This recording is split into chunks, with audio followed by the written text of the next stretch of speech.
other assessments are taken in the classrooms. Any questions about that lovely graph? So remind me, the low scores in math that we see statewide is not iReady, and this is iReady, right? Those things that we see on the school report card, Yeah. that's the state assessment. Yeah. Right, I'm remembering, okay, This is this is the diagnostic we do 3 times a year. yes, So fall, winter, and spring. yeah, the more helpful one, Little easier. Yeah, and this is information we can use right away. yeah. Great. So this one is aligned to the same Common Core standards as the test, but it's showing the growth. Yeah, I just wanted to make sure because I was looking at the math numbers thinking that is a dramatic improvement. But then I'm looking at oh, that was the state test that was alarming. But if there's correlation between seeing the growth and where kids are ending and where they likely would be testing on the state test, that's great. Yeah. So just some overall highlights of our spring data. 69% of our 3rd grade students are on or above grade level in reading. I'd love to see that closer to 80, but we're happy with where they grew over the course of the year. 97% of our kindergarten students ended the year at or above grade level, and that is really 2 students out of the entire cohort scored below. So that's amazing, and actually the first that I've ever seen. So our kinder team was ecstatic. As was our whole staff, but our students came in stronger than we've seen in the last few years because they're receiving preschool. We did a kindergarten orientation back in April, and afterwards the staff, the students kind of go into the room and play color. We're observing them, and afterwards all the EAs were like, they can write their name. So like even our next group, we're really excited to see how strong they're going to be coming in. That's what they can write their name is huge. 74% of our 4th grade students improved their placement in reading and 86% in math. 61% of students overall in the school met their growth goal, and 35% met their stretch growth. And stretch growth is a little bit more ambitious of a goal. Students who are receiving interventions and getting extra support, we would expect them to meet that stretch growth goal. So not every student, we would expect that. If a student is at or above, they're not necessarily receiving, full days of instruction above grade level, so they may not make that stretch. We would expect them to just make their annual growth goal, which is why it's 35%. 34 students total in the school have placements at least 1 grade level in reading and math. So we have a 5th grader who's already scoring at the end of 8th grade. We have a few other students who are scoring in the 6th, 7th grade level. So. And then 53% of our students met their goal in math, and also 24% met their stretch growth. So a lot of fun celebrations. We did a staff data party, if you will, and saying we are the champions, and teachers were feeling pretty proud. It was pretty awesome. So this is all preliminary data. It's not official, but this is our scores from our state assessment. So this may change as the state continues to calibrate the results from the schools across the state. But when we look at our students, currently both 3rd and 4th grade performed above the state. 3rd grade was 3% higher, 4th grade was 9% higher, and our current 4th grade cohort increased the number of students scoring a 3 or 4, which is passing, by 5% from last year's assessment. So from 3rd grade to 4th grade, there was 5% of students who passed that didn't last year. And this is our math scores. Okay, can you help me orient myself to what I'm looking at? So let me see. No, there's. Oh, I have I think I'm figuring out the Okay. headings. So but- the top is the state. Yep, This is us. yep. And then that's 3rd grade. Blue means. That's a level 4, so that is above. Green is level 3. That's where we want them to be. Okay, green and blue.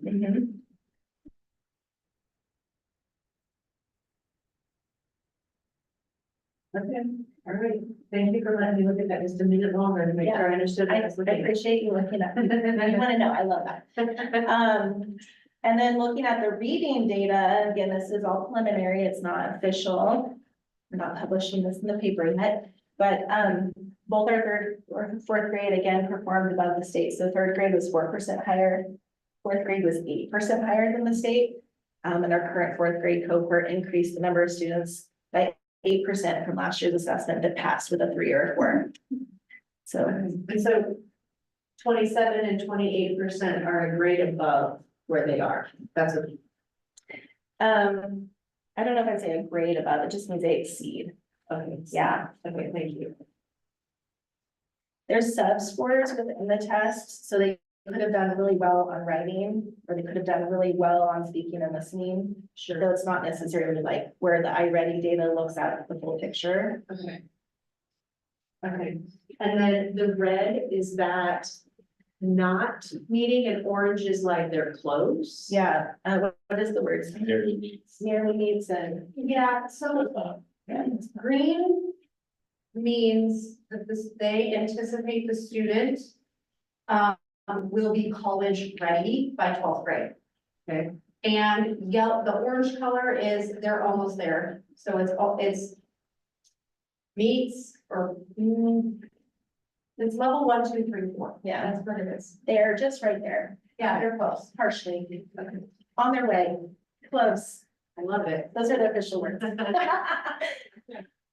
So just wanted to talk a little bit about 5th grade. Our 5th grade students did make some progress.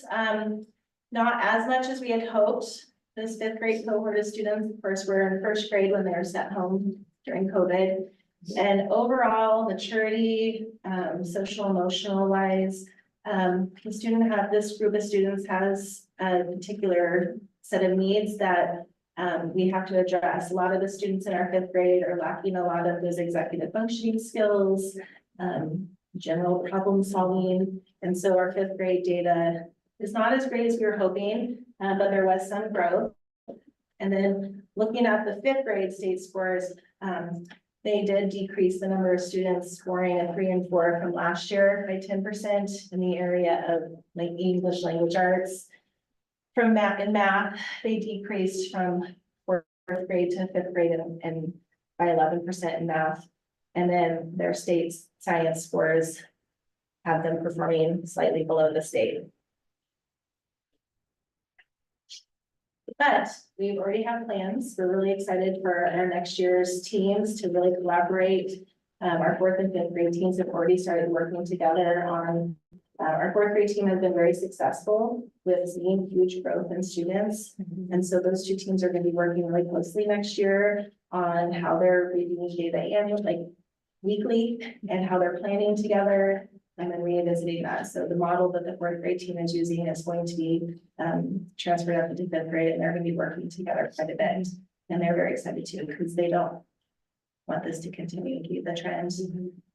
So we're hopeful that we continue to see scores improve in 5th grade next year. So Mike, I'm assuming the 6th grade team is like ready with additional supports for this 5th grade promoting a class that needs it? So we meet with our teams, so our 5th grade team meets with the 6th grade team. Julie and Summer and I meet to talk about individual students, and they use all of our scores and information and planning their schedule and knowing, what kind of courses they need. So yeah, there's been a lot of collaboration so that they can be prepared. Yeah. We did the same bridging from 8 to 9 as well. Yeah, I knew we did. It just seems like this 5th grade needs something extra or something different. Because since they've come back from COVID, they're not making the gains the other classes are. Yeah. Well, maybe they did last year. Yeah. Yeah, so maybe, Consistently, they made gains in 4th grade. Year to year, 4th grade has made significant gains and has been, I don't know. last year they were our highest performing grade in the entire district. Okay, so It means the something's highest. happening with the 5th grade. The teaming is happening with the 5th grade next year, so that they have a plan in place. So overall, we have began a lot of transitional work within our school. So we have our kinder and 1st grade teams have already started doing some more collaboration to help bridge that. Going from kinder to 1st grade and 4th and 5th grade the same. Just because we recognize we spent a lot of time getting systems in place from the 5th to 6th and the 8th to 9th, but within our school, we have, several transitions happening. So Exciting news, we are dismissing 15% of our ELD students who scored proficient on the ELBA, 2 of which are in the 1st and 2nd grade, which is pretty unusual. Typically, students are in the 5th grade or higher when they are officially exited. And all of our students scored above the state in overall performance, specifically in writing. Writing was the one that they did the best on. So we were very excited to see that we're able to exit 4 students. And I don't want to slow it down with tons of detailed questions. So the language arts proficiency support, in like 30 seconds, you're moving 4 students out of that. So what were they getting? Like, what was that additional support looking like? so they'll still continue to get some support. So they would leave the classroom to go work with the ELD teacher for 30 minutes a day in their ELD class. And then we have EAs that are pushing into the class to provide support within the classroom. So they'll still receive that touch point, but they won't be receiving the full out instruction. Got it. Thank you. But if they need support, maybe they need more support in ELA or math, they would get those interventions. But this is just saying that they are proficient in their English language. Okay, Great. Yeah. Attendance, we overall improved from a level 1, which is the lowest ranking, to a level 2 this school year. This is one of Ms. Martin's personal goals for the year. So we're really excited. We amped up some of our celebrations and acknowledgements this year. We increased our regular attenders by 44 students compared to last school year. Those are students who attend 90% of the time or more. And we decreased our chronically absent students by 57 over last school year. So those are students who are attending less than 90% of the time. And then down at the bottom, you can see some of our subcategories. So they're underserved race and ethnicity, went from a level 1 to level 2. Our Hispanic students and SPED students all increased from a level 1 to a level 2. Yeah. So what's next? We're going to be building upon that student leadership team. Going to continue to collaborate with Mindy Lockhart. And we're going to be bringing back those PBIS days. If you had students here long ago, you know what those are. But just like I was talking about earlier, those fun days that we create some incentives for the kids who are doing the things. They're attending school, they're behaving, and they're turning in their work. We're going to be an organized RTI focus school for our tier 2 and 3 reading supports. We're going to have a deeper dive into our data next year with data teams. So we're going to have a K1, 2, 3, and 4, 5 collaboration time so that we can continue to focus on those transitions from year to year. We also have the opportunity potentially to partner with a neighboring district who also uses all the same curriculum that we do, so that we can maybe broaden the professional learning for our staff. We would like to look a little bit more into using interim assessments for our 3rd and 5th grades, specifically with students who receive maybe aren't as proficient. And then Bethany has already started working on some PD planning for our staff that aligns with those ELPA scores, because the ELPA gives very specific scores within categories. So we know which categories that we're the lowest in, and we can boost those strategies in the classroom, which are good for all kids. And then we did a survey with our staff. A lot of it has to do with our professional learning, so we will use that to help build upon what we're presenting our staff. Any questions? Yeah. I mean, Julie. Thank you so much. That was very thorough. You're gonna be Julie Today. It's fine. Let's see how Bill's doing. I know.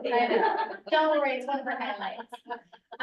Okay, so this will be a little overview of what Amy shared, but you'll see another indicator here. So iReady, again, 43 to 50% at or above grade level. That's that green marker that we're looking at. You see fall on the bottom, spring on the top, and an increase there. And same with math on the bottom there. If you compare your fall to spring scores, and she'll get a little bit deeper into that data here in just a minute. But a lot of improvement academically that we're seeing from iReady for both reading and math.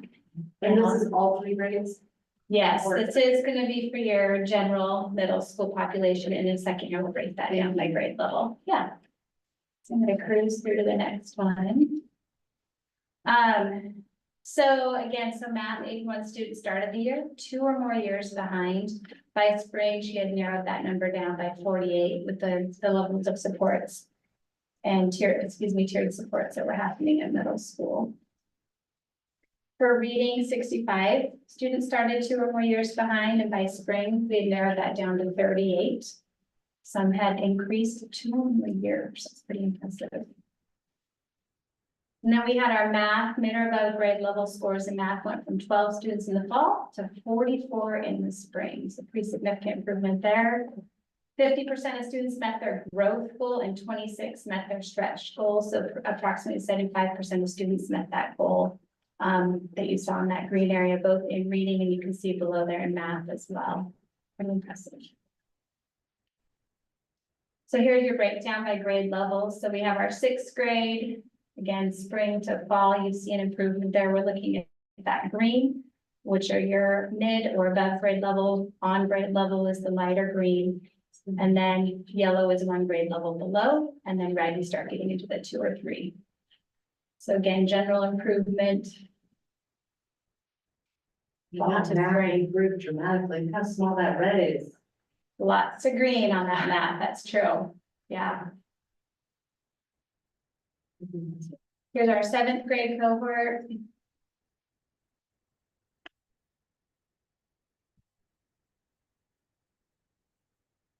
And then our 8th grade cohort here. Interesting to see the different ranges and improvement on these cohorts.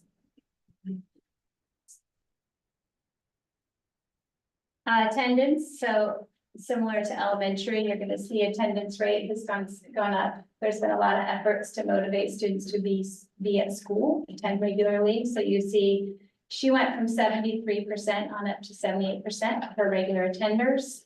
Her absenteeism rate has gone down to 22% versus your 27 last school year. And then your average daily attendance rate, you see hovering there, but a little bit of a decline in that one.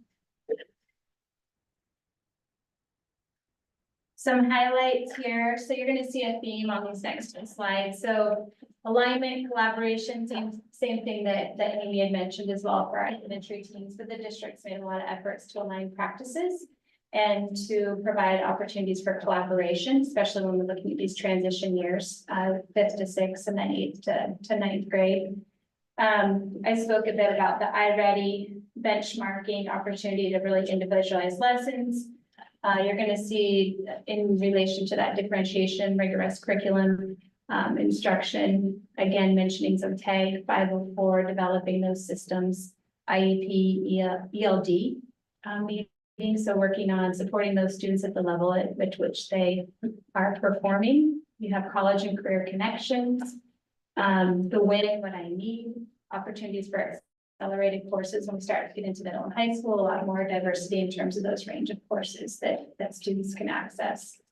Climate and culture, so yes, she makes school fun for both staff and students alike. And so you see a list there of the different opportunities that students can engage in, awards, spirit days, rallies, etc. FBLA and HOSA, you've been part of presentations where we've seen the remarkable accolades those teams have made as well. Parent engagement, the communication, different evenings where parents and community members can engage and learn more about the school and what's happening with their student. Again, Leadership Academy, so that's with Mindy Lockard. We will be, as Amy mentioned, partnering with her again, but that has been a great opportunity for students to engage not only in building confidence in their community and navigating life beyond as well as within school, but great opportunity to engage with the community at a broader level and partner with different opportunities, jobs and such. Consistency and equitable disciplinary administrative responses. Our team's going to be diving into that a little bit more this year as well. So we look at alignment practices and sources of strength for both our middle and high school. So implementing that opportunity where our counselors are working with student leaders actually and supporting students. It's a suicide prevention group that our students have a big, strong voice in. What's next at the middle school? So again, the digital citizenship program, so again, working with Mindy Lockard in an effort to provide some integrity around how we use the internet and how we portray ourselves online. Streamlining WIN across 6th through 8th grade, so just continuing to refine the school schedule and opportunities to give students what they need. Program expectations, the student study team continuing to refine that process. Using student voice to offer input to interest in electives. We've adopted the science curriculum this year, and the years before we had our language arts and math. So just continuing to make sure that those are being implemented to fidelity. And also science, with that being new-ish for that middle school, newish in that they're using it, but they'll be using a bigger and better version of the same curriculum. So making sure that, again, that's used to fidelity. Collaboration with our high school team, elementary as well. Data-driven decision-making, using iReady to monitor progress. Professional development that's relevant to what our middle school teachers need. Again, collaboration and acceleration. High school, yeah.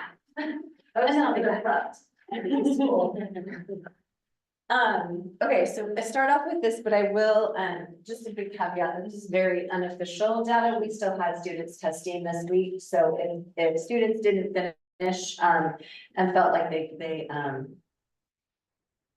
some student, we did it during class, so I hate state testing right now.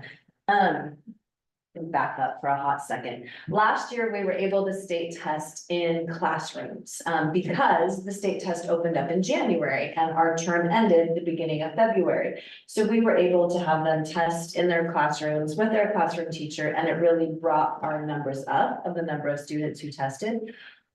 This year, they bumped the state test start date back to February. And so our kids had already transitioned into their new classes before state testing starts, which means you have to do the pullout model again to make state testing happen for all of our students. And unfortunately, because it's not required for graduation requirements until 27, 28, students opted out, more students opted out this year.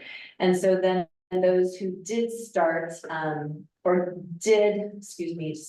would say start that test, they have a certain number of days to finish. They would come in and do bits of it with Angela so that they weren't missing their classes that they actually wanted to be in. So I would say that any school that has to sort of do that pullout model or does it outside of the classroom that they're teaching in, you're just not getting as much student buy-in as you would if they were in their classroom with their teachers taking that test.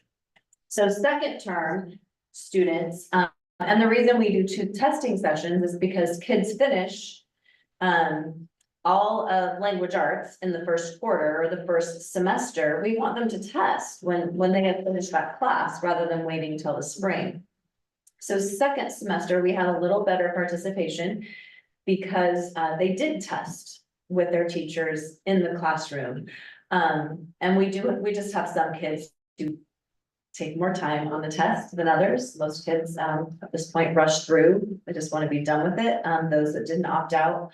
We unfortunately had several kids that did, let's say, science and then opted out of math and language arts. So our numbers are much lower this year, 61, 55 and 56, but I did have some students finishing it this week. So you can see same as the elementary school that we're pretty close, which is really sad, unfortunately, to our state data that across the state, students are just not performing well on the state test or just not trying, not caring. I don't want to say they're not performing well because they can't, maybe they can. When we went back and looked at our individual data last year based on the student, we were really surprised at the number of kids who had a 1 or a 2, but were scoring really high in pre-calculus or calculus and taking those classes. That being said, we're the same with the number of students who are at a level 3 or a level 4 in science. In math, we are at 21% and the state's at 24%.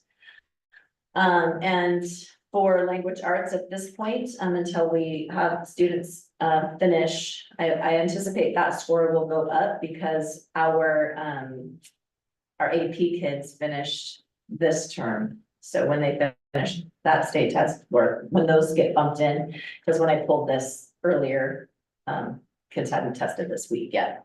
So I anticipate that number will go up a little bit, the 56 and the 55. Let me get that information in from the rest who finished. So that will all be official in the fall, and I'll be curious to see what it looks like compared to the 23 or 22, 23 data. So very unofficial. But questions? Kiddos earn like extra credit to complete it? No, No incentives. I was thinking. no, the state. Yeah. Yeah. That being said, we did have a kiddo, which, I tried not to put individual students as highlights, but we had a kiddo who, passed their seal of biliteracy, took the stamp test. They were able to get 4 credits of a foreign language, started with us, partway through their freshman year, not having spoke any English. And just got her state test score yesterday. We're excited about it. I should say there, but scored a 3 on this. So there's some amazing things happening on an individual level, but it's because it's not required. Families are not asking their students to opt in. Yeah. I think that. Yeah. So graduation was really fun this year. It was nice that it was outside. It was a little warm in those robes, but we managed. Thank you for participating and being a part of that. We started the year, 96 students were scheduled to start the year with us. 91 students are who we served consistently throughout the year, or that didn't move away and begin school someplace else. 90 of those 91 students that we served graduated, walked across the stage. So that was awesome. 3 of the 96 that did not attend the school year with us have also not enrolled in another school district. We have attempted to find them, make phone calls to the school district we believe that they're living in. To no avail to find out whether they have actually enrolled maybe in an online program or working on their GED, trying to figure that out. So one student of those that we did not count turned 18 and flexed their muscle and moved out of the house. And however, with our encouragement, they are working on their GED and they have passed 3 of those tests. So while they won't be one of our graduates, they will be a completer. So that's good. And then we have one student that is served in another program. So I always talk about the Building 900 kids. Those are the kids that are on our roll, but they go to another program in another district for whatever other reason. We called on that student and they will actually be graduating on the 15th. So that kiddo will get to be added into our numbers. So as far as I can track, again, because there are students who sometimes never step in my doorway and they don't always show up on my data. I have to figure out where they are. We had 98.9% graduation rate for the students that we served for the year, but a 93.8% overall. So SAT data. We continue to offer the SAT in school, and then students can also opt to go take it at another location. So this year we had 13 seniors that took the SAT and scored between 790 and 1290. And then we actually had 16 juniors that took it because we were able to offer it on campus this year to juniors, which is new. We haven't been able to do that before. And so we had scores between 890 and 1260, and they'll be able to take it again in the fall if they choose to do that again. Most state colleges are not requiring SAT scores right now, so it's not as huge a big a push to get in to college to have your SAT scores. Our on-track data, our freshmen, they're a busy group this year. They're squirrels, lots of fun kids, lots of energy, and some things that we need to work on supporting them with. We did have 3 students that moved in partway through the year that were credit deficient already, and so unfortunately, that also brought our numbers down, but they have made great gains. I still don't count them as on track, even though I can see that they're making that awesome progress. They're not quite where we want them to be yet. Sophomores are 91% on track, and our juniors are 94.8% on track for graduation credits. And I went back and looked at those, and this is what I should say is this is as of third term data. I clearly don't have fourth term data yet, but I did look at the students who were not on track for third term and checked all of their grades for this term. And then either kept them as not on track or made adjustments based on the fact that as of last night, it looked like they were passing all of their classes. And so that was included in that data. Questions? Look. The kids that are not on track, are you seeing them sign up for some of the summer sessions? Yep, we have about 15 signed up so far, so in end of April, beginning of May, we just did a general push for summer school, sent it out to everybody, and then the middle of May, we went through and looked at all of our kids who were not on track and sent specific emails to those parents. And then as soon as this data comes in, Sarah knows that we wait till the last minute to make sure our bus barn list is accurate, so that we can make phone calls like, hey, we didn't end the year quite where we needed, so hopefully, yeah. Yep. So this is our dual credit this year, and I really wanted to talk about, I know we've mentioned this before. Oh, dang, my 3 got down there. That really bothers me. We really talk to our students about taking credit with a purpose, because if you qualify for Oregon Promise, you only get 90 credits of Oregon Promise, credits, those 3 credits you can get. And if you're going to be a nurse, let's say, it's probably not necessary for you to take HTML web design in your nursing program. So don't waste part of your 90 credits by taking web design as a dual credit course. So really working with students when they have declared, or if they think they know that they're going in a direction, to be thoughtful about the credits that they take. But 33 students earned credits in personal finance, and you can see the numbers. I won't go through them all, but I would just point out that our Spanish numbers are pretty amazing. And this year, the US history, I don't have my 203 numbers yet. He's pretty sure that 12 is going to be accurate, but I can change it in the fall if it's not. 203 was just finishing, but they actually get history 201, 202, and 203. So 12 kids will get 12 credits in US history. So, yeah. I think we have a pretty eclectic group of teachers who are diverse and are able to really serve our kids in some fun ways, just because of the diversity of their backgrounds. Especially on family. Yeah. What's the difference between the Spanish 101 LCC credit and the Western? So we can give dual credits through LCC or through Willamette Promise, and Willamette Promise is Western Oregon and OIT. And so some kids, for whatever reason, opt to do the Western Oregon, and some opt to do the LCC. I guess I did not put that on there. I was just thinking to myself, like, my No, you're right. I was just thinking, I'll look it up when I get done. I'll shout it out.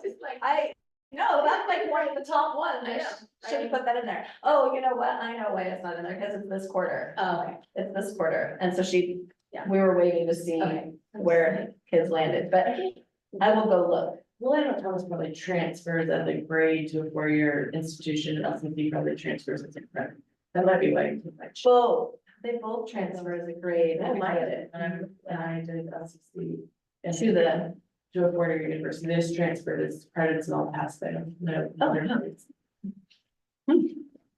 no, kids can take their, what school did you go to? It was LCC and LSU. Yeah, because you can look at the, we have kids look at the like the class, I can't think of what it's called, but they're not always the same, so LCC it's this, and at OSU it's this, or U of O it's this, or, you know, whatever, so, I have not heard that, but I will look into that. Candace, did you take it in high school or did you, yeah, so did I, and I just, we went to the same school and I Really? did the same thing. I was told it was because, and I think this is still the same, LCC articulates really well as U of O, but it does not have OSU. Oh. And so, So but the Lindy LCC it does, and that's why the LCC started the C credits. Yeah. It's a whole new thing, so that way it will transfer to any university, it's like a push because the higher education, like, it doesn't make sense. Yeah. Like what you're saying, That's crazy. So, and I wonder if that's because you turn in your high school diploma with the dual credits versus giving them your LCC No, we diploma? turned in our LCC transcripts and they mapped them, like they mapped them, Mapped, you just didn't and get you got a the letter, credits. you got the credit and. And it passed, yeah. I think the credits is, yeah. The credits are the important part. The credits are the important part, for sure. Yeah, and I'll get that writing with 21. I don't know why I let that slip my mind, but I just need my student credit. So no, it should be there because that's one of the main things that we did. In the fall, I will have the data for our students that did early college, which is the same as dual credit. They're just doing it reverse. So they're taking the class with LCC, getting the credit with LCC, and then we're transcripting it for them. So I will have that data, but we definitely increased our participation in that. The way that they get to participate is, if we don't offer it for dual credit here, then they can take it there. So we had some kids who did some advanced business courses. We had a student who couldn't get the calculus to fit into the schedule here because of other advanced classes they want to take. So if that's the case, that they have advanced classes they want to take and they sit on top of each other in our schedule, then we would let them take it. So that happened as well. Yeah. So what was exciting this year? So many exciting things. But Bulldog Market, this was our first year with Bulldog Market. I should have brought my rocket stove in. I just got my version of it, but on the bottom, you can see the gentleman with the sunglasses in our metals department. If you did go through, they were a hoot. They were a hoot. And they took orders that day from people and then filled them.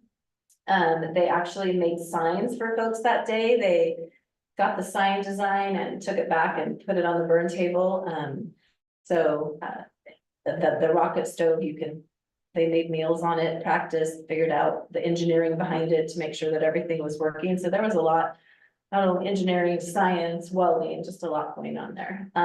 Agriculture, of course, this year we restarted our ag program at FFA. And you have seen in previous board meetings that FFA, HOSA, FBLA, all of our clubs did really well across the state. So I didn't put that data in here, but so this is our market. We actually made a $1,791 profit.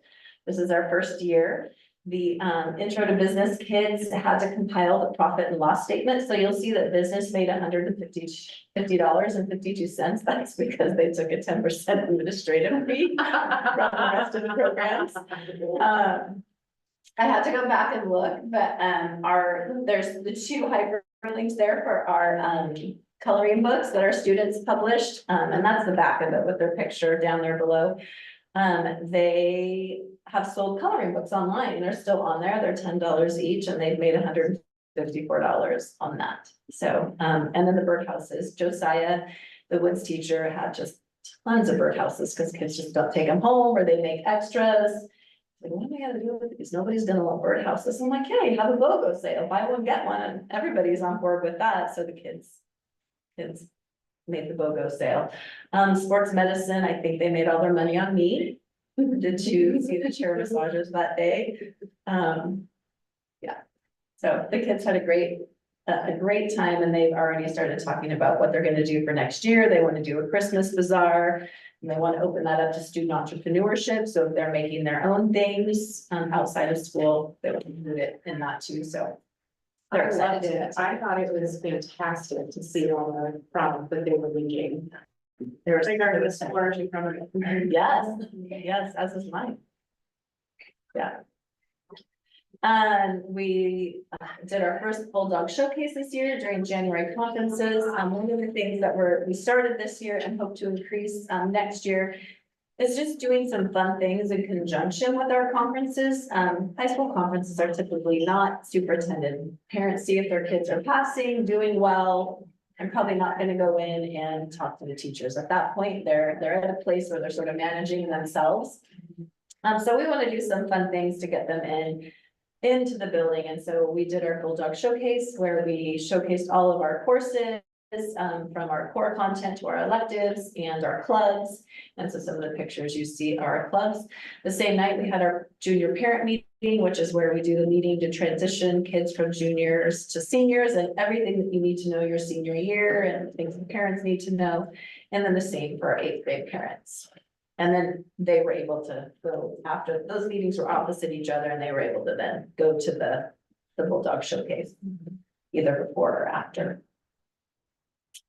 Okay, so there's a lot here and I'm not gonna go through it all, but college and career events, I just asked them this year to keep track of all of the amazing things that we do with our kids and just put a little note by it when you go, let's compile it here. And so you can kind of read through what's going on. I would just, on a basic note that we have, because there's 3 pages of this. College visits either to our school, taking students to college visits, industry, in classrooms. So, guest speakers with Mandy, Josiah, Joey, Health Ops, all guest speakers in, as well as industry tours, to those places. So, so this is our first page. Second, I would say, the big thing, and on the next page, I'll talk about financial aid, but we do college application week every, November, and students work on getting their FAFSA ID, making sure the parents know how to do that. They learn how to get into the OSAC portal so they can apply for scholarships and Oregon Promise. We do an essay writing workshop, both for scholarships and for college applications. So all of that happens in November for all of our seniors. And this year, Angela actually held 2 financial aid nights. And so that's just one of the pictures from the financial aid night, but we had 26 seniors that attended. So for the state's completion rate for FAFSA is 41.7%, and at CHS, we have 58.7% of our seniors that completed the FAFSA. Excuse me, I didn't put the picture from eWeb in, but that was fun. They're on the Facebook page and they'll, I'm sure, be in the yearbook, but kids got to go run cranes and get in equipment and just do all sorts of fun things. What's on this one that I wanted to see? Oh yeah, so on this, there's a picture of one of our nuggets in a machine. He was super excited.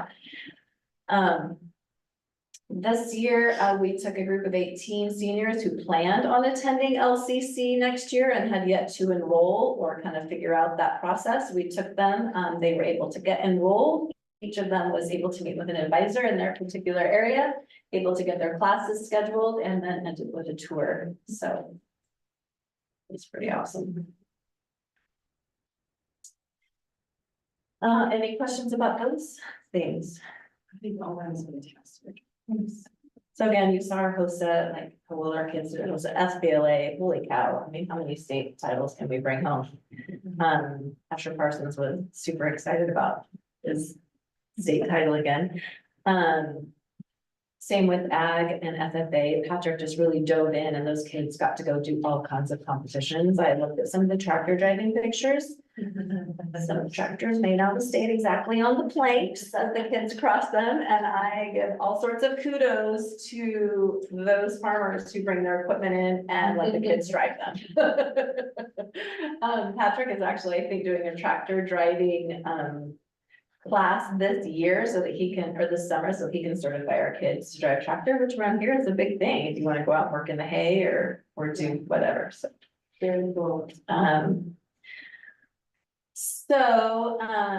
then also I would just mention Hope Factory. I got to go to that graduation.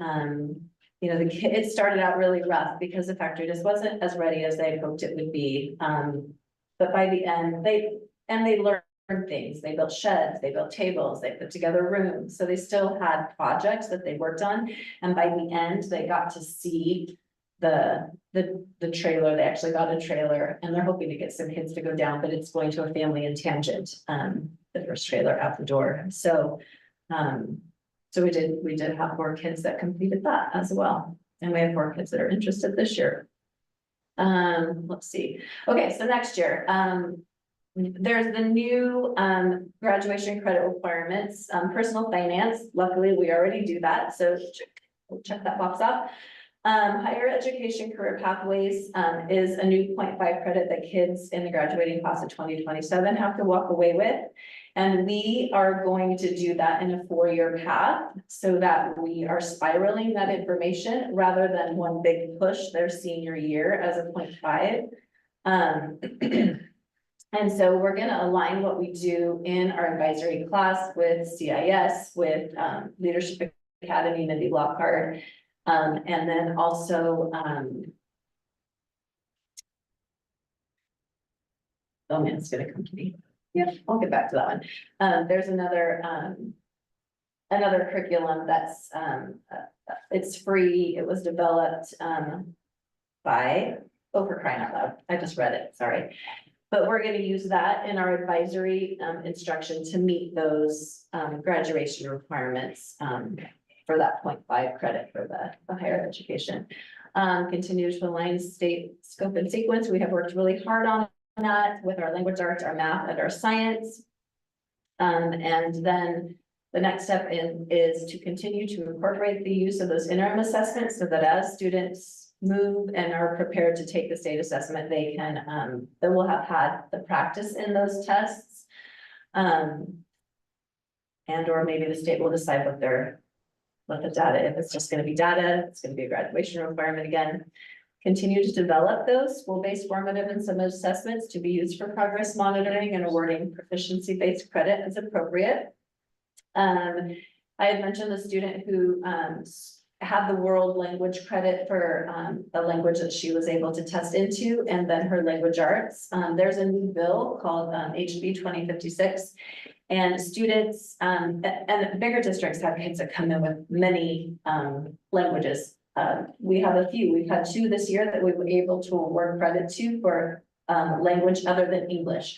So the idea of 2056 is that students come in with literacy in their home language, and we need to honor that. It's still literacy. They have that skill. And so we were able to award 1 student credit for that because it was on a transcript. And we're working to award our junior this year credits because they would have missed their freshman year of language arts, but have clearly demonstrated proficiency in that area if they are scoring a 3 and are able to score a 6 or a 7 on the CLA literacy test. So all 3 schools are working with a program through Lane ESD and to get professional development for educational assistants. I mean, that's just a hard place to step into. There's not a lot of training around that. So we're working on that. Student input and voice to improve culture and climate, including continued leadership opportunities. The last couple of years, Liz Babs has stepped up with our leadership classes and has done a great job with those students just in increasing the activities again, coming out of COVID and getting to get all the fun things back on. Last year was the first year that we were really able to do that. And this year that definitely continued. Continue all of our data-driven decision-making through PLCs, grade level team meetings and content areas. All 3 sites meet and collaborate. So 5 to 6, 8 to 9. But then just looking at how that goes across the board. So I'm really glad Amy's not here for me to tell her, but I'm glad those reading scores are up. That just means it'll trickle right up to us. Continue to offer college and career outings to engage and encourage students around post-secondary opportunities. We are also working with sources of strength like the middle school, just to increase our students' awareness around suicide and self-harm and all of those unfortunate things that our students deal with, and how to know how to provide help when somebody has brought something to you, because often times it's, hey, I'm doing this, but don't tell anybody. And then this poor kid has this big burden on their shoulders. So sources of strength is to help them get help for their friends. And then just continue to offer well-rounded CTE programs, including work-based learning opportunities. Jimmy, is the thing you were forgetting, is it, the organ employability? Thank you. Sure. Gosh, I thank knew you. what it was. Man, and I say it every day, and I just printed something out about it to take to the meeting on Monday. Gosh, thank you. Oh, now I won't have to call everybody at midnight when I wake up. We're just like the rest of our. Yeah. At the end of the day, and you want, the day before school's out, yeah. Yeah. Thank you. You're welcome. Thank you. Thanks for Thank you. reading my mind. Yeah. Any other questions? Okay, Amy, back to I'll be you. real quick. Okay. So district stats for special education. So this is really narrowed down to just our students that have special education needs. If you go from bottom to top, you're going to see most current to latest years there. I think one thing to know, if you're looking at that child count by percentage, if you look across the state, you're going to see numbers ranging anywhere from 9. I think I saw one as high as 27% sped count in New Falls. Really interesting, but remember, we're only paid out 11%. So all these students that exceed that 11% mark, we care for those students and we're going to educate them and support them well, but we are still well above that 11% marker. Percentage in a separate setting, another trend that I thought was interesting is you see that number starting to go up. So the needs of our students is certainly beginning to increase in terms of, well, we know that, no surprise, right? But we are having to partner more frequently with our community partners in terms of those outplacements. So placements that really specialize, whether it's in mental health supports, behavior, or medical/learning supports that are beyond the scope of Creswell Elementary or middle or high school. That being said, we've also had a lot of success in moving students into, we have 2 students right now that are at our high school. They've come from a life skills setting and they are thriving. So that's been a pretty awesome deal, having those 2 students be part of our student body. Amy, that brag on one of them. Please. Oh, yeah, let's walk into it. Walk, she walks everywhere. The other one, we've been working on strengthening, and this week he has taken steps out on his, somebody holding him. And then today he walked for the PT without anyone holding him. So goal is for him to get up and walk across graduation stage next year. That's pretty cool. Yeah, we were all in tears. It was awesome. The note about the high school, having at the high school, is that we didn't have like students at our high school before, they would go to Cottage Grove. And attend Cottage Grove Life Skills program at high school, for Cottage Grove. Didn't have a program, we didn't have spots for us this year. So Amy worked and created a high school program for us here. It's amazing. We have some pretty neat staff. Jenny's building, and Jenny too, has done a great job of pulling together that team. They have a nursing staff that supports, but it really is a lot of collaboration. But it's neat to see families that really want their students here in their residence school, not being bussed up to Eugene, and they get to do that. So that feels really good. And I think they're happy with that. But that being said, we have a balloon of students at elementary the last couple of years that we're placing in outside placements because the level of need is that high, very significant. And or medical. We also have a lot of resource homes in this area that house students that have high levels of medical need. That requires nursing care. I am so pleased to report, this is one of my exciting highlights, that we have kept students in school all days that they want to be here. So some of you may remember our conversation with our nursing team where if we don't have a nurse that can be with that student one-on-one, that student has to stay home. We can't safely bring them on campus without that nurse. And that's been an ongoing issue for years and years. And this year we have a team that's done amazing scheduling to make sure that all students can be here, that want to be here. So no student has been asked to stay home because we don't have the staff to support them. And that's a big deal. Many districts still are asking students to stay home because again, if you don't have the nursing support, that is not safe for them to be on campus. We can't give that job to anybody. So that's a celebration. Graduation rate, dropout rate, you're going to see a lot of fluctuation there. And I think Jenny spoke to it, but if you have 3 students that are unaccounted for, they enroll in Jenny's building and then we don't see them, or then transfer schools. Oftentimes we get lost in this well, they haven't enrolled anywhere, but we don't know where they are. And so even 3 students are gonna see a significant dropout rate that could impact that number. I would say for our Building 900 students, as well as those in limbo kids, are probably the ones with the greatest impact. It's not kids that are at the high school that we're not keeping track of. It's kids that literally have moved out of our district, but they haven't enrolled elsewhere. That's probably our biggest obstacle. Mike got really excited about this one. I am too, actually, but we are constantly monitored by the state. In fact, our sped department will go under a big audit next year that other districts have been through, and now it's our turn. Can't wait. But one of the IDEA requirements is looking at making sure that we are timely and accurate in submitting our data, our information related to IEPs. When we are making students eligible for special education, making sure that we're not grabbing from racial groups or certain disability categories in more areas than other areas. So just making sure that we're using systems equitably. And then it's suspension expulsion rate. Again, we're not targeting certain groups of students more than others, but again, equitable practices. You saw that too in many of the comments made, that just streamlining how we discipline and how we reinforce behaviors is important, not only for SPED, but across the board. Child find, we're in the midst of that right now. So that's looking at initial eligibility requirements, especially as we get our incoming kinder cohort. We have lots of students that receive special education services right now in preschool through EC Cares. And then we have a pretty cool process where those organizations partner with us. We have students here on campus at Preschool Promise right here in the modular, EC Cares modular, and then actually in Cottage Grove that are Creswell students. And so we work with those providers to get their initial school age eligibility brought in so they're ready to go for kindergarten years. And then, as many of you probably know, we are doing child find as students go through the system as well. And then secondary transition on the other end of the spectrum. So ensuring that our high school team is working really hard with even Ginger to create transition goals that are relevant and achievable for these students, but also setting them up for success. So as we think about students leaving our high school, whether there are students who can walk on their own or not. We are looking at ways that we're making relevant post-secondary transition goals that set them up for success.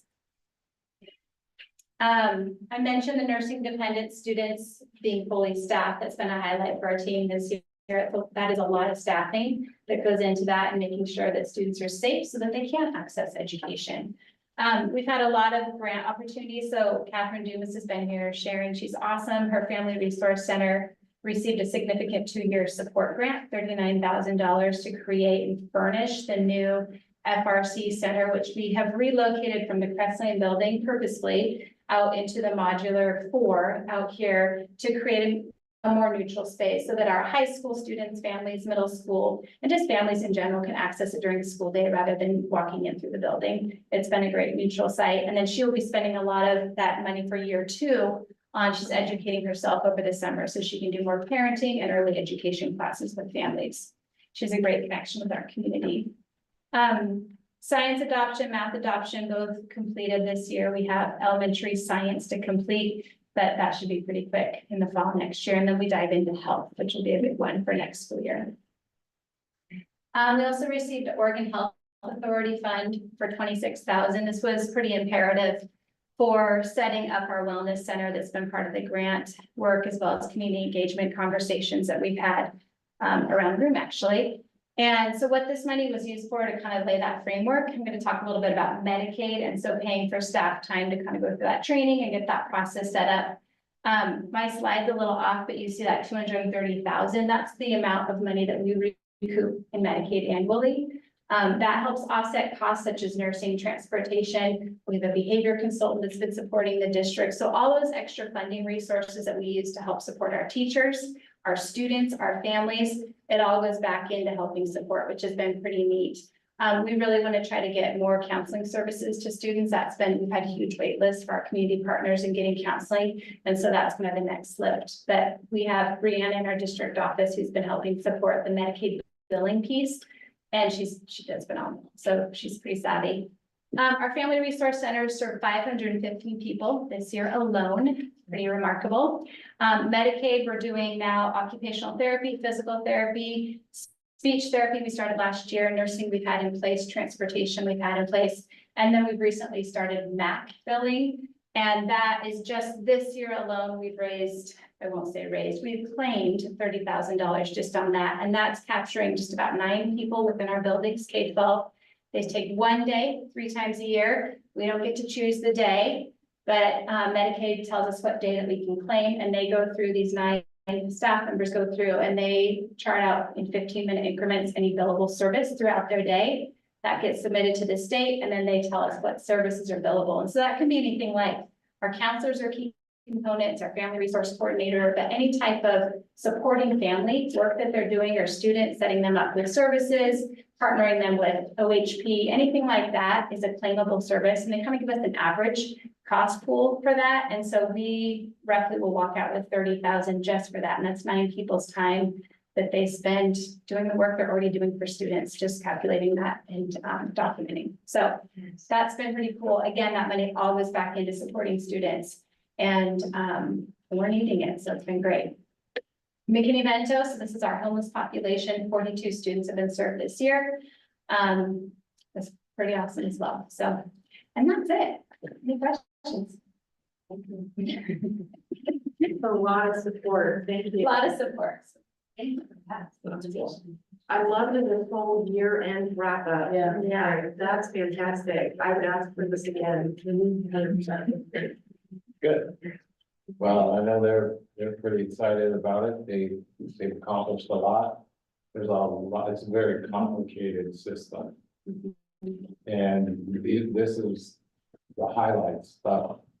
But there's so many working things within there to keep up with, and they're doing a great job of that. And along with what they're doing and how they're doing it, and trying to support new students and new student needs and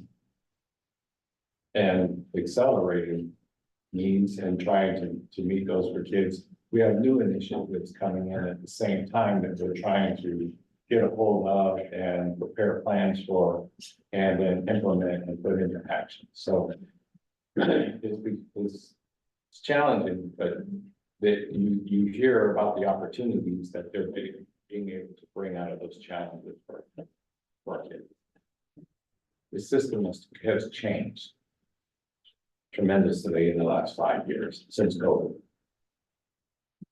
Well, it seems like it changes every year.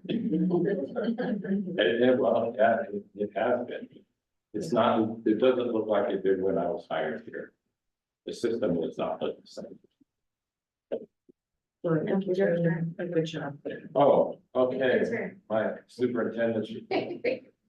Okay, well, you see the activities that I was involved in. Do you have any questions about any of the activities, or where we're at with any of the bond projects or any of that? And my highlight is that Joel submitted another application for a seismic grant. This was in our plan on how we're trying to attack all the buildings that needed to be upgraded, and how we can earn the bond funds with these seismic grant funds. And we have another one. We've been approved for another one for next year for the academic building. So now the planning goes into play on how we're going to refurbish the academic building. We already know the needs of it, but now we'll develop a plan, then we'll go out for an RFP, and we'll start that work next summer. It'll be the academic building, which has been on the plan for the 5-year plan. So yeah, any questions about that one? Great. They got. Thanks. Oh, and it's 2 million. 2 million. Just another few million. It's fantastic. Okay, Any questions for Mike? All right, we don't have any public comment tonight. And no unfinished business, we must prepare to discuss last time. On to new business. I move to approve the resolution 23-24-02, adopting the 2024-2025 budget. let's look at that. All right, moving discussion regarding that. Y'all were there. I think it's in the initiative. I think it was pretty, meeting really quickly. So, all right, all in favor? Okay, motion carries. Let's see. So that included the resolutions, Yeah, all so the resolutions are included. I move to approve resolution 23-24-03, the 2024-25 meal prices. Second. Okay. I'll just keep the same. All right, any discussion regarding that? Any feedback? Okay. All right. All in favor? Moving right along, flying now. Right, that is the. Okay. I move to approve. Yeah, click on it and I should click on it. I move to approve resolution 2023-2024-04, board organization and annual business appointments. Second. All right, any discussion regarding minutes? Are there any changes? All right, all in favor? Okay. Anyone? That was exciting. I move to ratify the approved collective bargaining agreement with Lane United Bargaining Council. Oh, wait, I can't. Nope, actually, sorry, she can't be that. I cannot. Good catch. Good catch, sorry. I'll move that we ratify the approved collective bargaining agreement with Creswell Education Association. All right, any discussion regarding that, Mike? Well, I presented you. Oh, wait, we're just bringing that. I have to say something on the record. I have learned that I need you to put in the minutes that I have to abstain from discussion and voting on this item due to a conflict of interest. That has to be written. Good. Good job. Yeah. So, I sent you, what we're asking for, our proposal, for ratification, that the CEA has already moved forward and they are ratified on their end, not ratified, approve it. The highlights, that were listed there, we went from a 2-year contract to now a 3-year contract, so we're back on schedule with contracts and durations and times of the contracts, and then the COLAs are 4%, 3%, and 2.75% for the next 3 years. Insurance benefits at 3.4%, that's the average increase on insurance benefits that we incur. And so we have covered that for them. We're keeping pace with insurance costs and the increases there. And then we added a longevity stipend to acknowledge, reward folks who stay with us for the long term. We're interested in maintaining our quality staff and retaining them on our schedule. So we've added a $775 incentive bonus for them after they've been on us and or calling him step 18 for 2 consecutive years. So they'll be at the highest schedule for 2 years, and then we'll go from there with these stipends on top of the following years. And then mentor teachers, we have a lot of brand new teachers coming into the profession out of the universities, and the mentor programs are not really, we don't have one. I mean, we partner them with a teacher, they may be in with a team that kind of brings them along. We have some onboarding that happens at the beginning of the year, but really a mentor for that teacher through the year to really help keep in check with what's going on and really work with the system. It's tough to come in as a new teacher, so now we have a mentor program where we provide stipends for those mentor teachers to take on a new mentee. And so it's $500 for each mentee that they take on, and they could have a cohort of 2 or 3. And then the teacher directed planning day, curriculum planning day. So what we did in that one, to to give them more time at the beginning. We have a lot of new curriculum we're working with, and we're trying to implement, or we are implementing in the district, but they are designing their lessons, their units and their sequences across the year.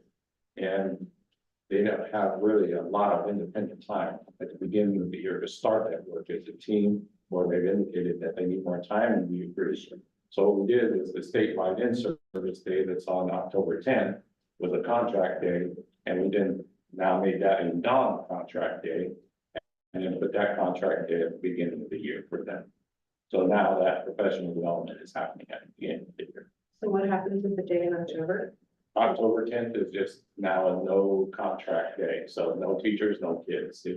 There was a no kid day, it was just teachers for professional development.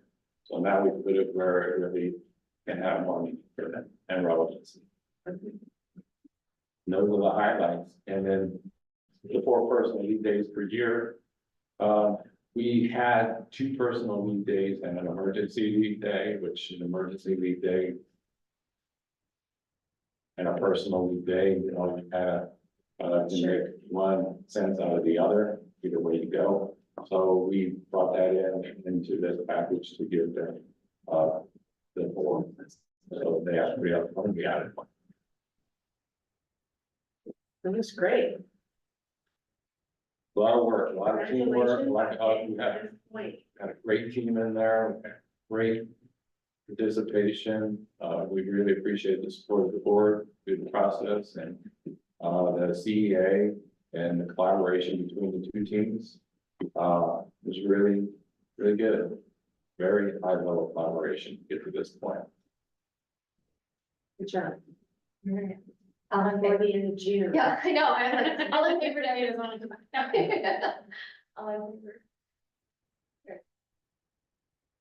Motion carries without canvas, but she can join that. All right, next. Action is election of board officers. So we need a board chair and board co-chair. No, board vice chair, co-chair. I moved to nominate Debbie for the election.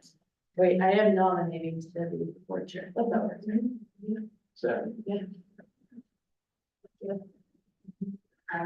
But then what do we do after that?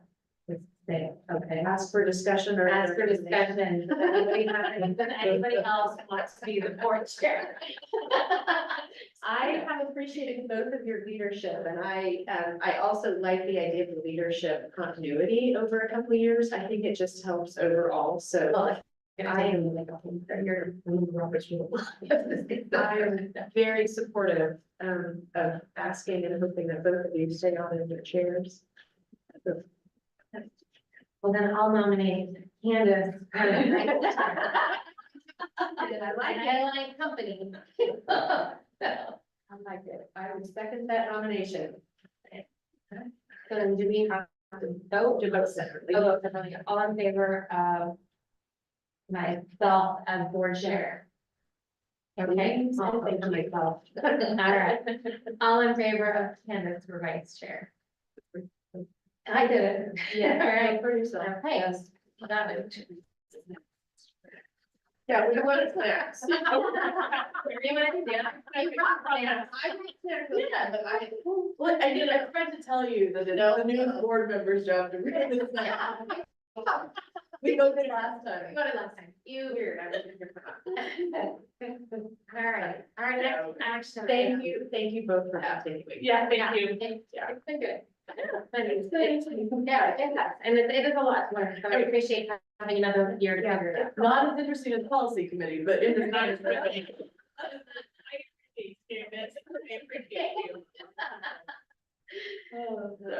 All right, our next action item is to, I think my radio speaks this. yes. Okay. So as you know, we have a core team that we designed the CTE bill that they're working on. She said she had a cookie for me. It's like, when she comes back, she really wants to. Go for it. I love it. Yeah, I was wondering back. What? I'm hungry.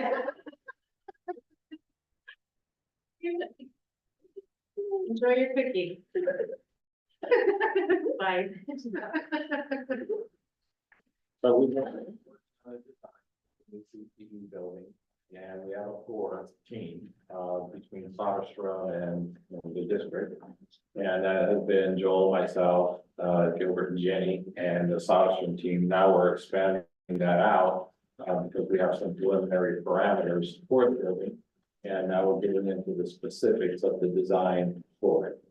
And so we wanted to expand this out and include membership from stakeholder groups throughout the community, and one of those groups is the board. We asked for 3, and any more than 3 would constitute a quorum. So we couldn't go more than 3, but we've had 4 indicate interest. So we need to determine who those 3 members will be. So Mike, Sarah, Mary, and Lacey have all indicated interest in this. We've got to narrow that down to 3. Well, I got to participate on the selection of the architect. I'm happy to step aside since the 3 of you are interested as well. So I can make that very easy. I'm still very interested, so we'll ask. If you want to do it, you should. I have a billion things on there that I don't pay if you want. Yeah, I kind of have the same approach, so. Your approach and vote. Most collaborative board there is. Yeah. Yeah. I mean, I actually have the same, what is the time commitment gonna be, you think, next year? Yeah, we'll be back now. Yeah, I really am interested, and I did go to the meeting, and I did find it really interesting, the things that I really do wanna participate. But I also don't wanna commit, and then I'm gonna be gone a lot. Literally, the last week of August, like all the way through November, I will be. I think well, there are going to be meetings at least 1 a month, for the larger team, up to 2, could be 3. If we have field trips, there would be more. But it's a fluid participation. Like, better. You said field trip and you better. I'm not having that. Are they daytime meetings or evenings? We haven't settled on that, but they're going to need to be evening because a lot of the folks from the stakeholder groups do work. And so, but the field trips could be daytime meetings or weekend, depending on what works out best with team. Field trips meaning going to look at other sites if we determine that we want to go look at some models out there. I choose lazy, I choose lazy. I choose lazy. Alternative summer view, in case you guys. I choose lazy. Okay. Okay, if that works for your schedule. Me too, there. Yeah. So Lacey, Mary, and I, does that, Sure. so you have your, so do we, Point. sure, is that, yep. That way, I move to appoint board members, Mike Anderson, Mary, Staten, and Lacey. I almost have the wrong last name then. Yeah, that's all right. To the PTA building design. Don't put in their maiden name. All right. Outside. Okay, thank you. All right. Point of great. All right, there you go. That was fun. That was a fun discussion. I enjoyed that discussion. Okay. All right, so information about the award of the site rehabilitation, kind of talked about that a little bit. Yeah, I ended up on the highlight. I didn't know if Joel had anything to add to that, side of the work. We are going to be submitting another one, for the shop building. That's coming up in the next year, so the plan was to put that one into action in 26, 27, and then refurbish the last standing building over there on the high school campus. The only thing it was pretty competitive this time around, so we're pretty excited to hear that we've received it. I think it was, over 90 applications, 60 of them were schools. This is open to public entities like fire districts, fire departments, municipalities like cities, so schools, so we compete with all of those. And we've had For quite a few. one specific pot of money, so. Yeah. The more that are in for it in 1 year, the less money to distribute, to each district. Yeah, so we're pretty excited. So the 2 million is really a good amount, Yeah. considering, and that's. in previous years, with this award, we would have received 2.5 million. There would have been less districts competing for the grants. We'll still take it to million. I was just saying.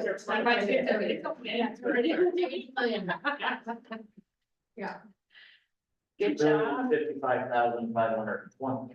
Yeah, good job. Keep it going. Yeah. You guys are very much track. Well, maybe in a thank you need Joel. What's So that? we say a lot of thank you, but thank you for. Yeah, thank you, Joel.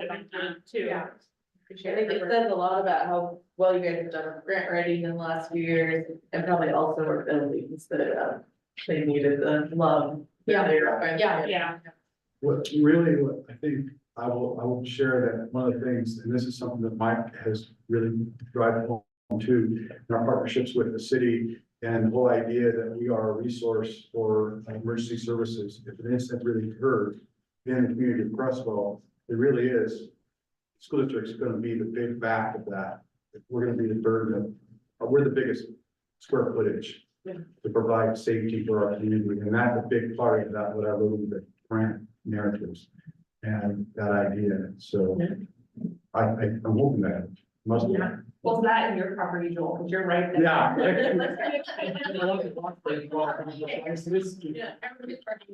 When the generator's running, you see really long extension cords. All of that. Well, thank you. And you have some information about the ODE visit, or we can just. Oh, well, you saw the write-up, and that would seem like a pretty informal write-up, but it was really a very formal visit.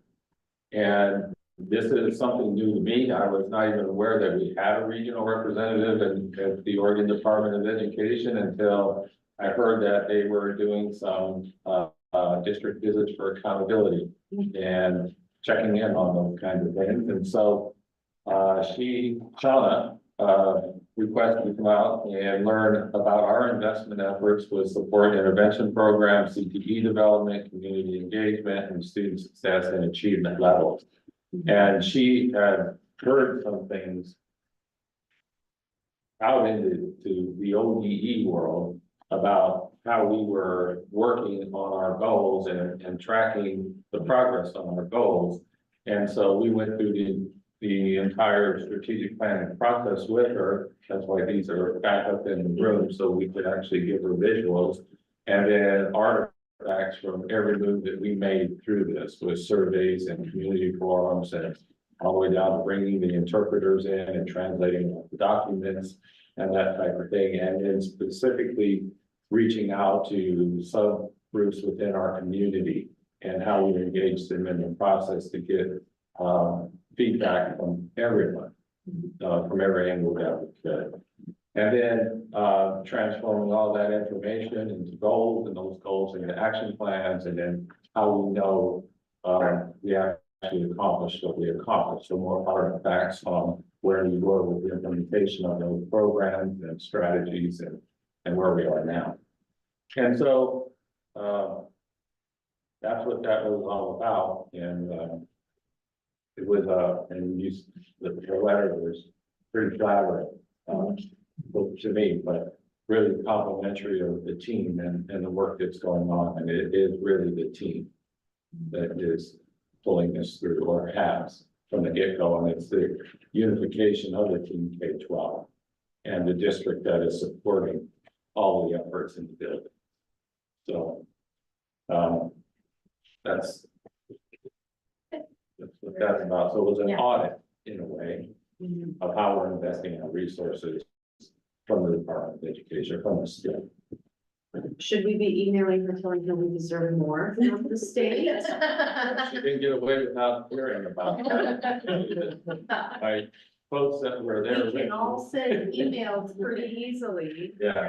Yeah, we did talk about different levels of accountability and from my perspective as a superintendent, where I felt accountability lies and where we have gaps in accountability from the state to the district. Yeah. And it was pretty blunt about it too. Wouldn't you say, Amy? You were very blunt. Good. And then we still got our next step. Yeah. So, yeah. That was a good visit. Okay, don't let her soften you up. She's gonna stay there. Well, we set the bar high, because they're going to be making visits throughout Lane County and the state, that's what they're doing right now. And so we're able to assist other districts to help them understand how we facilitated that here. Yeah. And, kind of pave the path. So to speak. Good Don't job. worry, Nancy, he's not being silent. Yeah. Yeah. All right. Next item up for discussion is our board evaluation. And I don't know, did we do it last year? I feel like we didn't do it last year. I feel like the year before we did. So Mary hasn't done it, neither has Sarah. But we have a model that Joel has that we can do, right? Like a board evaluation that you can send out to us. Yeah, we've done it through something that I've used, that I can send to you if you want to look at it. You also had OSBA, you did something with them. Yeah, we did do that at one point as well. Then we had a discussion, leadership did, about the cost of that, and then I'm not sure that the cost outweighs the, like, what it provided.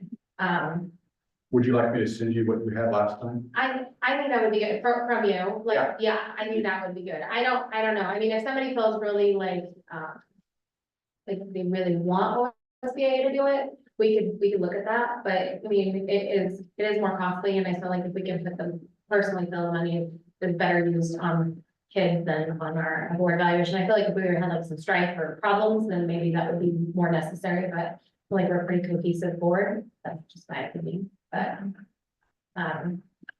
and so what a board evaluation, so what a board evaluation is that we have a document, basically. Yeah, it's a Google form, and you guys actually, the originating foundation was questions that you guys actually worked out with OSBA almost 6 or 7 years ago, I believe. Those were your base questions you created in this, and then over the years, you tweaked some of those questions. And then, so they're sent out in a Google form, you guys reply to that it's collected data, and then you're able from there to have, bar charts and anything, information you want, you just see it and take that information. So what I can do is I can send you the last one that you guys did, which I believe would have been maybe 2019, 18, somewhere in that ballpark.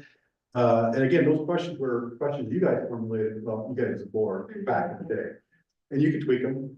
You just let me know what you want the word questions to be, and I'll just tweak it. So And What's the value in it? Yeah, so the questions are around, are we aligned on goals? What are the goals of the board? Are we aligned on goals? Are we aligned on how we want to accomplish things in the board? Do we see conflict or strife in the board that we want to be aware of, that maybe people aren't always comfortable bringing up, although in this group, I could imagine that's the case, but maybe not. And then we can evaluate it to try to determine, are there places that we need to be working on, or are we not aligned on what our goals are for the district and or our board? And so we've done it with OSBA, which was great. It was good. And maybe that's something we wanna do like ever so often, if we wanna bring it in, but I think it's just to kind of determine the health of your board. Are you effective? Are you, I mean, some of them are like, are people prepared? You're just trying to determine, are you running an efficient process? And once you see it, you'll kind of have an idea. Yeah. So I guess the other thing that we need to determine is that, are we gonna like just bring that back in August, and then we'll do the board evaluation after? Does that sound okay with everybody? So Because the evaluation of us collectively, not individually. Like, I don't say Sarah, It's never, not- I don't say that, no. Sarah, work with us. Yeah, operating as a board. Yeah, yeah. The data that we receive back doesn't have any names attached to it, or No. anything like that. In fact, when I see the data and I give that back to the chair, I don't see how that, I just see collective data. I don't see what you wrote. It's fine. Just to be clear, I wanted gold stars, so I wanted to say. We can't have a collective, I'm here for that.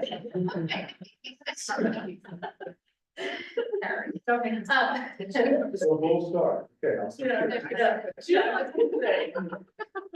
want to get through that micro, like sitting next to you. delivering snacks. Yeah, right. So we're thinking that we were gonna maybe do it over this break and then bring it back after that. But do you think we need to reevaluate the questions, or do you think we could just go with what we have in I don't remember what we had last time, so I think it's fine. I think it's, Of all the why don't times you that it's just send done- it out as the survey to us, if there's anything that looks wonky to anybody, reach back out.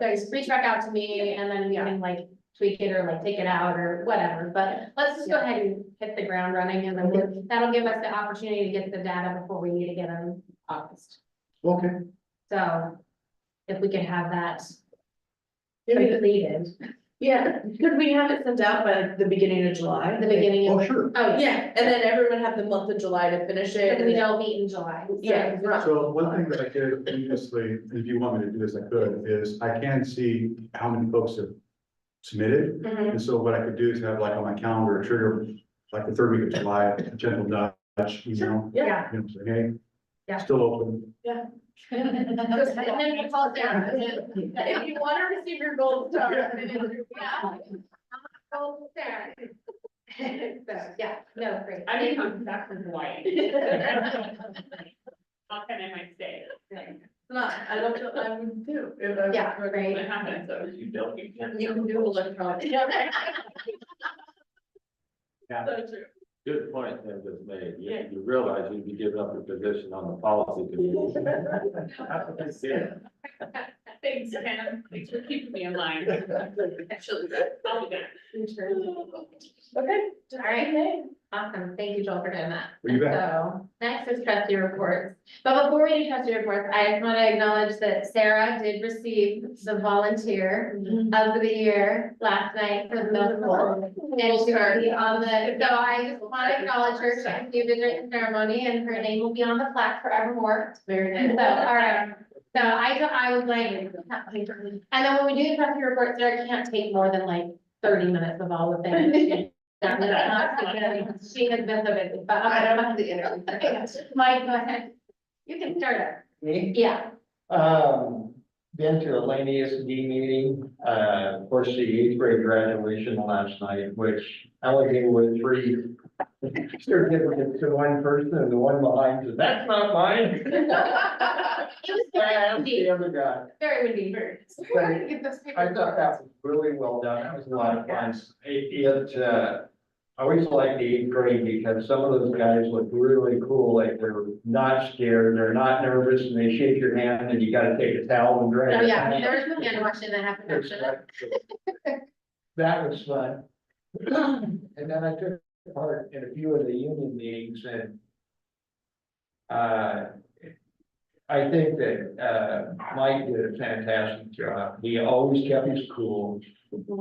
And the negotiations at the table and then also at the caucuses, the 18, all their comments, we've got a budget we have to follow or some guidelines, but it wasn't just we're gonna get the other guys. It was a win-win type of conversation. How do we make this stuff work so it's good for the teachers and good for us? And it was really good, smart, healthy conversations, and I really appreciate that. I thought they did a fantastic job. And that's, yeah. Thanks, Mike. Let's see, so the last meeting, I went to a baseball game, a softball game, like right after, that was kind of fun. And I went to the, I don't know what you call the CPE building night at the high school where they showed like the renderings and like we got to vote the stickers on things we liked and didn't like, that was really fun. And then I filled in for Mike on the one night, it looks like he was gone from, the bargaining, I came. Oh, yeah. And so I learned a lot and it was really neat to see the team and how the process works. Yeah. I too attended a few of the bargaining sessions. And some track meets and a lot of middle school meetings. Graduation. I had a, I think Keaton graduated on Friday, Logan promoted last night, and I don't remember much between last Wednesday and then. So I need a good night's sleep. I need a good night's sleep. I'm trying to think what happened in May. I think it was like a week ago. I know there were track meets, if track meet was happening. in May. I don't remember when the last bond oversight committee was, if that was in May or not. We did have one in May. Did we have one in May? Okay, I was at that one. I know I was at the last one. I did have my last reading with kindergartners with IRC last Friday. So that was super fun. It really is amazing to see how much those kids, like Mrs. Raines has those kids, they know their routine, they know what's expected of them, they sit down. Their flashcards went from 3 in the beginning of the week to like a stack this thick, like they knew their sight words. That is impressive. High school graduation, I mean. Some of you have one-on-one meetings with me too. Yeah. Those were highlights.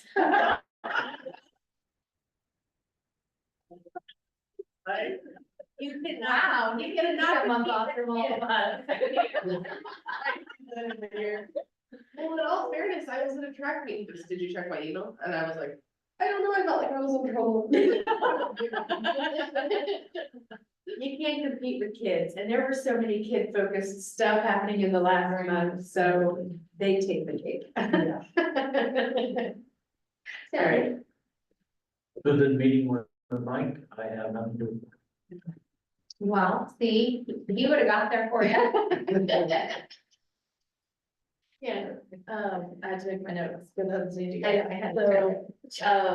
So we finished softball, which meant we had senior night, which was bittersweet, so 9 seniors, and, you know, they were our first freshman class. So it was we won, we beat Elmira, so that's always a plus. We had our playoff game all the way in Burns, but we didn't win, it was, a great experience, and some of you may not know, but we have a senior pitcher who was co-MVP of the league this year, huge lot. And her and Lauren both made all-state softball team this year, which is a big deal. We haven't had that in a long time. We also, in girls flag football, we went to Nike for playoffs. We made the playoffs for girls flag football, and it was a fun, cool event. How did you do this thing? We didn't play as well as we could, but in fairness to all the girls, we had a double header the day before, which most of the girls were in. They're at the end of their senior year. Those kids have a lot of things going on. So it could have been better, but it was a good experience, nonetheless. I went to spring senior awards night, last week, leadership, one-on-one with Mike, it was on my list. Don't worry. Graduation and then a host of graduation parties, one of which was, Sarah was nice and surprised. I like them last, because then I don't forget, I had a one-on-one with my.